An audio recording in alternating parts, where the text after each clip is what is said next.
இடஒதுக்கீட்டின் அடிப்படையிலே தொடங்கப்பட்ட இயக்கம் நீதி கட்சி இன்று தேவை தீர்ந்து விட்டதா? திமுக எம்பி வில்சன் அவர்கள் கேட்டிருக்கிற கேள்வி, 2018க்கு பிறகு நியமிக்கப்பட்ட உயர் நீதிமன்ற நீதிபதிகளில் 77% பேர் ஜெனரல் கேட்டகரியில் வரான், உயர் சாதி.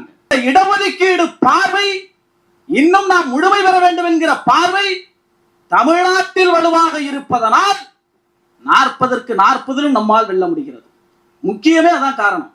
இந்த மக்கள் ரிசர்வேஷன் பத்தி எல்லாம் யோசிக்கிறது இல்லைன்னு நினைக்கிறான்.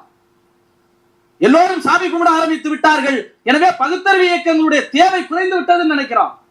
ஆனால் இந்த மக்களுக்கு ஒரு வேர் இங்கே ஊனப்பட்டு இருக்கிறதே, அது நீதி கட்சியிலிருந்து ஊனப்பட்டு இருக்கிறதே, திராவிடர் கழகத்திலிருந்து ஊனப்பட்டு இருக்கிறதே. இன்று வரை திராவிட முன்னேற்ற கழகமாக இருக்கட்டும், ஒவ்வொரு குடும்பங்களையும் தொடர்கிறது. அது இடஒதுக்கீட்டின் மீதான விருப்பு என்பது